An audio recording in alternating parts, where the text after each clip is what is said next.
Et salut à tous ici, bonne aujourd'hui pour le 16e épisode de nos discussions autour de la table. Et comme promis, je vous avais promis un épisode avec notre cher Toumiza. C'est le premier épisode qu'on fait en duo. Et donc, ben là voici, je vous le présente, notre cher Toumiza. Donc salut à toi mon cher.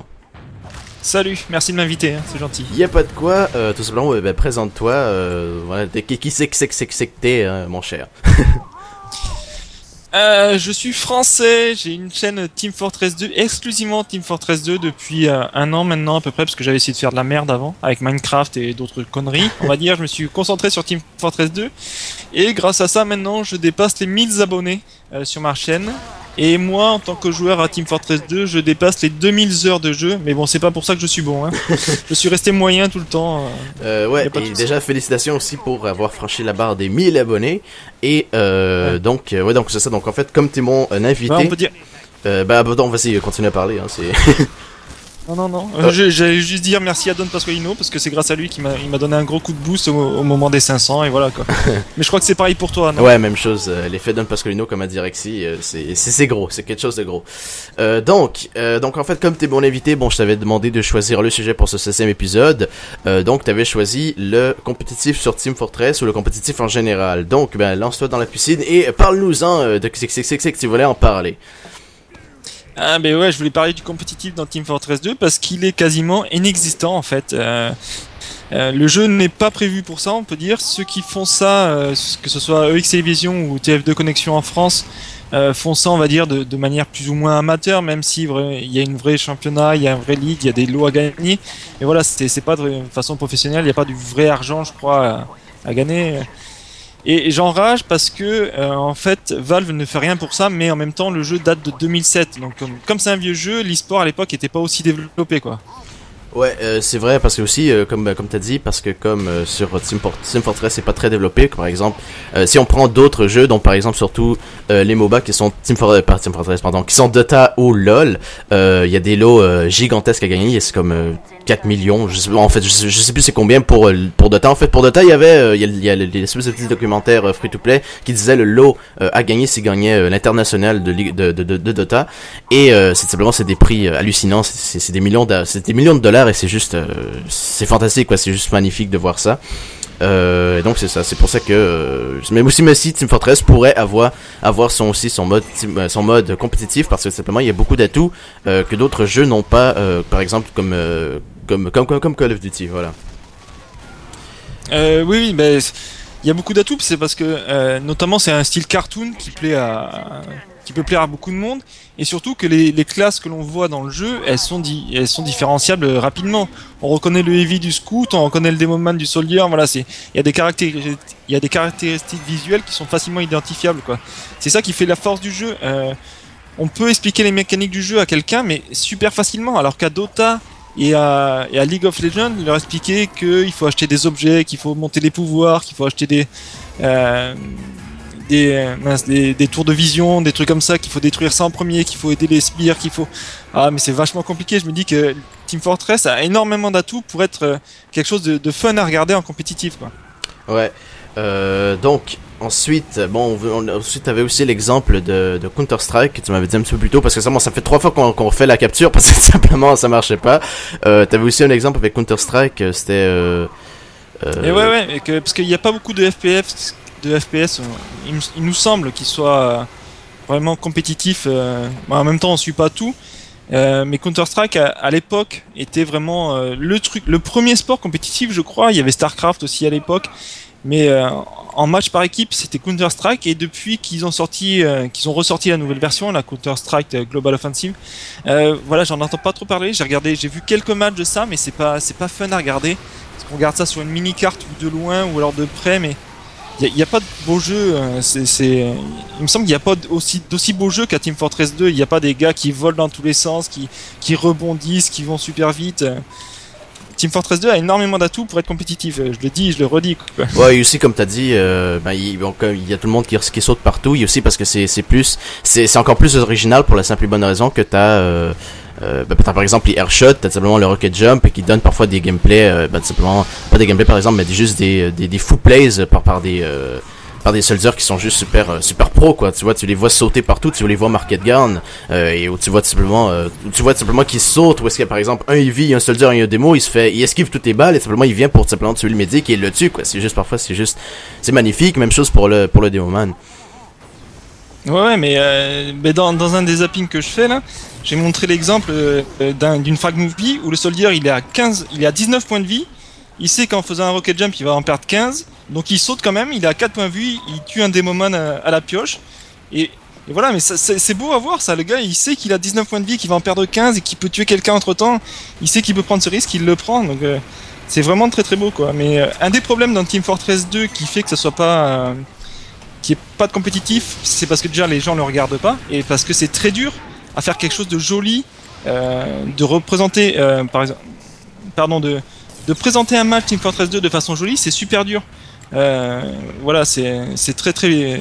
Valve, il n'y a pas les outils pour ça, voilà. Le jeu date de 2007 et ça se sent réellement là-dedans, quoi. Ouais, voilà, comme tu m'avais précisé un petit peu plus tôt, c'était à propos de la caméra, parce que la caméra on peut pas la bouger partout, et c'est aussi un petit peu compliqué, c'est juste que comme t'as dit, et ben comme il y a aussi parce que simplement il y a aussi par exemple des petits programmes qui peuvent servir aussi pour l'enregistrement ou pas simplement pour simplement changer les vues sur Team Fortress quand on joue en spectateur, parce que c'est vrai que c'est chiant et on peut pas parfois toujours se mettre dans le feu de l'action, parce que simplement parfois ça va switcher sur un autre personnage en une demi-seconde et parfois on peut manquer tout ce qui est de l'action, mais quand on prend par exemple ceux qui font un petit peu plus ça un petit peu plus professionnel, c'est comme je l'avais dit, X-Television qui dit non, eux ils peuvent voir ça, et aussi avec leur HUD, ils ont un HUD spécial on peut tout simplement voir du monde à travers les murs, ce qui donne aussi parfois un petit peu plus de beauté un petit peu ce qui est du spectateur, mais ça reste que quand même c'est un petit peu chiant quand on essaie de faire quelque chose de beau, comme par exemple t'avais dit l'exemple de Lulu et Pognon. Il y avait des problèmes, je sais plus ce que t'as dit. Ouais, eux ils commentent et ils font la caméra en même temps, mais donc on est forcément sur un point de vue parce qu'il va pas s'amuser à choisir le bon point de vue au bon moment en commentant en même temps. Donc s'il veut aller sur un médic par exemple, il est obligé de passer par toutes les classes qu'il y a avant pour atterrir sur le médic. Voilà, c'est un truc qui fait une boucle en fait. Et ça y est pas, c'est je crois que tu le disais, avec ces divisions, ils utilisent un petit programme qui permet d'être au bon moment, au bon endroit. Mais là aussi, il y a des soucis parce que ça crée un zapping très rapide. Des fois, une action se finit à peine qu'on se zappe à une autre action, on n'a pas le temps de vraiment de s'installer. Et moi, je trouvais que ça allait un peu trop vite, quoi. C'est sûrement une question d'habitude, mais je trouvais que ça allait un peu trop vite là-dedans. Et le problème, c'est que le truc que fait X-Television, c'est propre à eux.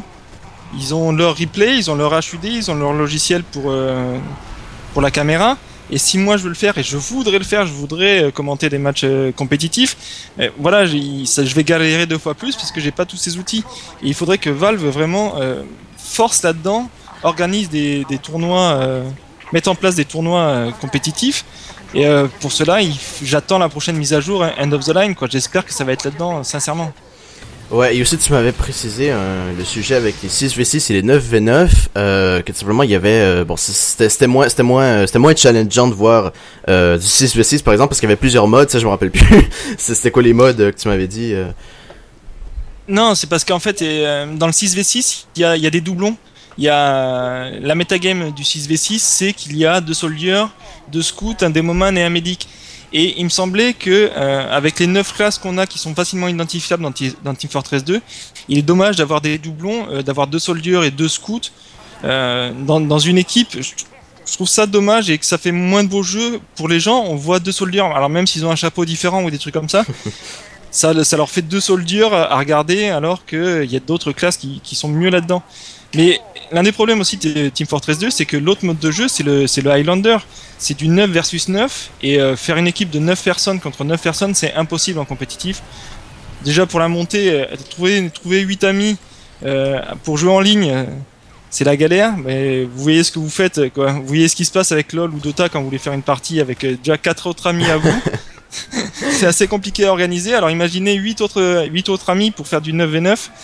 Ça serait beau à regarder, mais c'est impossible. Ouais, j'en suis un petit peu témoin parce que tout simplement j'ai fait partie d'une team compétitive il y a pas longtemps, et aussi il y a les problèmes de communication qu'il y a parfois dans la team. Il y a du monde parfois qui ont pas de micro, et voilà, ça devient c'est juste parfois trop chiant. Et c'est c'est une des raisons pour laquelle notre team s'est dissous, pour la simple et bonne raison qu'on avait plus de qu'on avait plus de communication entre nous et c'était juste trop chiant. C'est arrivé du jour au lendemain. En plus, on avait un match ce jour-là et tout simplement il dit bon laisse faire, le match est annulé. Là j'ai demandé pourquoi, parce que tout simplement on n'arrive pas, on se fait trop chier. Il y a pas assez de communication et c'est juste trop chiant. Ouais, c'est ça qui est dommage. Donc imaginez 9 personnes qui font ça alors que là vous étiez que 6. C'est d'autant plus bordélique. Mais un truc que devrait rajouter Valve s'il s'intéresse au compétitif, c'est un système de classement de ladder en ligne qui permettrait de classer les gens en fonction de la classe qu'ils jouent, comment ils la jouent, s'ils la jouent plus ou moins bien. Et je pense que ça ferait énormément pour le compétitif, parce que déjà ça mettrait des joueurs au-dessus des autres.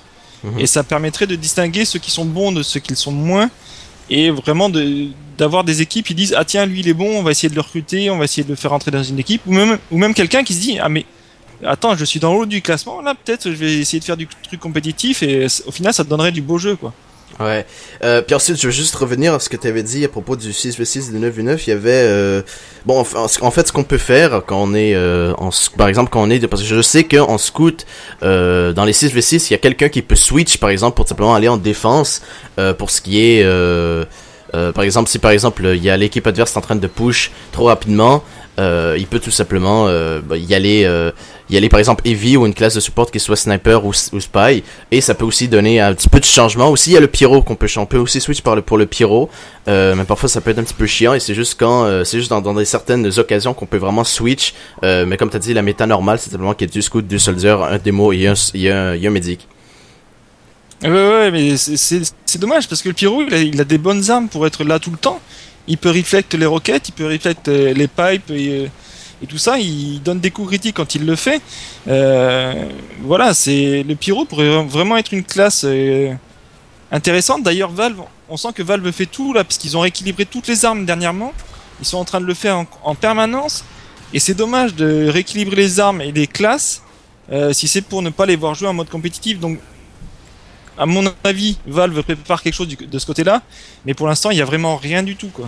Ouais, mais aussi pour le pyro, le problème c'est qu'il y a des armes qui sont bannies, parce que sur les eyeliners, il y a des armes qui sont parfois bannies, comme le Hashlinkter, je suis pas sûr s'il est banni, mais il y a plusieurs armes qui sont bannies, par exemple qui crit one shot, par exemple juste après de dégâts de brûlure comme ça, parce que en fait ça peut s'en changer aussi, mais c'est aussi un petit peu dans la balance du compétitif, parce que parfois ça peut être trop chiant et trop rapide, ça peut être trop facile aussi pour l'équipe par exemple de tuer un médic ou des trucs comme ça en fait, ça peut donner à des trucs un petit peu juste trop chiants, et ouais c'est ça en fait. Oui, mais bon, si Valve s'intéresse au compétitif, c'est pas aux joueurs à décider qu'est-ce qui est permis ou pas, ça sera à Valve de le faire, ça. Et c'est pour ça qu'ils font un gros travail pour équilibrer toutes les armes. Dernièrement, on a eu la refonte du soda popper, je sais pas quelle arme pour le scout, là, qui lui permettait d'avoir... Ouais, qui lui permettait d'avoir des mini-crits une fois que la jauge était pleine, et maintenant qui lui permet de faire des quadruples sauts de s'envoler. C'est pour le compétitif que Valve a fait ça, hein, parce que si pour le joueur normal ça changeait rien d'avoir des mini-crits, c'était pas abusé ni rien. Hein. Donc voilà, j'espère que Valve va s'intéresser à ça, que ça va arriver très bientôt, et que tout le monde va pouvoir avoir ses replays et pouvoir commenter des matchs et pouvoir faire des trucs, quoi. Ouais. Donc, je vais voir, ça fait combien de temps qu'on filme. Donc ça fait 13 minutes, donc on pourrait bien s'arrêter là. Parce que ça fait quand même assez... Ok, pas de soucis, je pense qu'on a fait le tour. Ouais, on a fait quand même assez un gros tour à propos du compétitif. Donc merci d'être venu, merci d'avoir accepté mon invitation, mon cher. Et donc, sur ce, j'espère bien que cet épisode vous aura plu. Vous pouvez aller tout simplement cliquer sur la chaîne de Tomiza, on peut la voir en bas à droite. Ou en haut à gauche, hein. Ok, ouais, en haut à gauche. Et non, je lui ai déjà fait le coup dans le précédent enregistrement, donc c'est pour ça. Il l'attendait. Je sais. Donc, en fait, vous l'aurez en haut à gauche. Vous pouvez aussi aller voir dans la description, les liens sont là-dedans. Donc, je vous conseille d'aller voir Tomiza parce que c'est un super bon YouTuber qui fait, les zappings sont super beaux. En plus, on peut découvrir de nouvelles vidéos. Il y a plusieurs vidéos que je découvre que je savais même pas qu'ils existaient, que je suis allé voir sur sa chaîne. C'est très beau, c'est très complet. Donc sur ce 6 là, bien sûr tout est dans la description. Donc sur ce, je vous dis bye bye, j'espère que cet épisode vous aura plu, et je laisse le mot de la fin à notre cher Tomiza. Merci de m'avoir invité, et je vous dis donc à très bientôt pour une autre vidéo. Salut. Ouais, c'est ça, donc à la prochaine.